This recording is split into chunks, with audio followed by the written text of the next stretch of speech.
Short Story 128, The Interview, Chapter 5. The train rattled and swayed through the night, carrying them deeper into the unknown. Exhaustion gnawed at Maya, but sleep was a luxury they couldn't afford. Mr. Blackwood, ever the pragmatist, began rummaging through the train's dusty compartments. "Supplies," he muttered, emerging with several cans of food and a dented metal flask. "Not gourmet, but it'll have to do." Maya, her stomach growling in agreement, took a hesitant sip from the flask.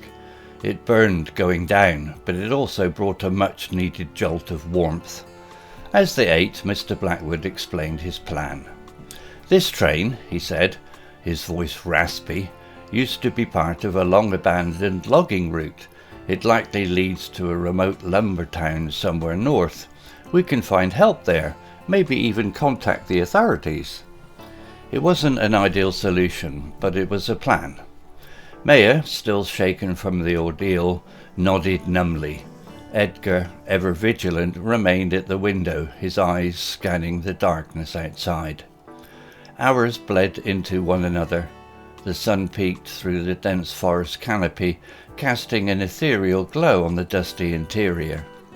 Suddenly, Edgar straightened, a low growl emanating from his throat. Maya followed his gaze to see a plume of smoke rising in the distance. "A town?" Maya asked, a flicker of hope igniting in her chest. Mr. Blackwood squinted. "It's possible. Let's be cautious, though. We don't know who might be waiting for us." As the train rounded a bend, the town came into view. It was small, a cluster of weathered buildings huddled around a single main street. A sense of relief washed over Maya, so strong it made her head spin. The train screeched to a halt in the middle of the deserted street, sending a flock of startled crows scattering. They emerged cautiously, the manuscript clutched tightly in Mr. Blackwood's hand. The town seemed eerily quiet, devoid of any sign of life. "This is strange," Mr. Blackwood muttered, his brow furrowed. "Where is everyone?" Suddenly a voice echoed from behind a boarded-up storefront. "Strangers, are you?" A weathered-looking woman with a wary glint in her eyes stepped out. Maya explained their situation in a rush, omitting the details about the kidnapping to avoid raising suspicions.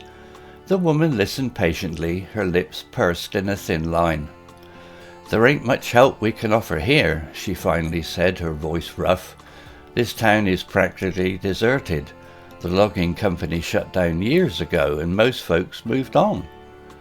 Disappointment clawed at Maya, but before she could despair, the woman offered a glimmer of hope. "There's an old radio transmitter up on Miners Peak. Might be able to send a distress signal, if it still works." Miners Peak loomed in the distance, a rugged mountain overlooking the town. It seemed like their only shot at contacting the outside world. With a surge of renewed determination, Maya and her companions set off, the weight of the manuscript a constant reminder of the truth they carried. Their trek up the mountain was arduous, the path overgrown and treacherous. Yet they persevered, fueled by the desperate need for help. Finally, after what felt like an eternity, they reached the summit. The old radio transmitter stood there, a decrepit monument to a bygone era. Mr. Blackwood, surprisingly tech-savvy, fiddled with the dusty knobs and dials. With a crackle of static, the transmitter sputtered to life. Hope flared in Maya's chest. Now all they had to do was get the message out. As Mr. Blackwood began to speak into the microphone, a chilling voice shattered the silence. "Well, well, well," Lucas sneered, standing at the foot of the transmitter, a menacing glint in his eyes. "Look who decided to join the party." To be continued. Vocabulary notes. Whipped, moved or blown violently, e.g. branches whipped at her face, tearing at her clothes. Bone jarring, so strong or sudden that it hurts your bones. Example, she landed with a bone-jarring thud on the soft earth of the forest floor. Adrenaline, a hormone that prepares the body for action in a stressful situation. Example, adrenaline fueled her steps as she limped deeper into the woods. Defiant, refusal to obey someone or something. A defiant glint in his eyes. Cornered, trapped with no way to escape. Example, Mr. Blackwood and Edgar were cornered, facing a grim fate. Story written by Google Bard AI. Image created by Desgo.com AI. Hello, this is Steve. If you enjoyed the story, please would you take the time to leave a meaningful comment and click on the like icon. If you want to know when the next story has been uploaded, please click on the notify bell icon to be notified. If you haven't already, please subscribe to my channel and tell your English learning friends so they can benefit too. Thank you.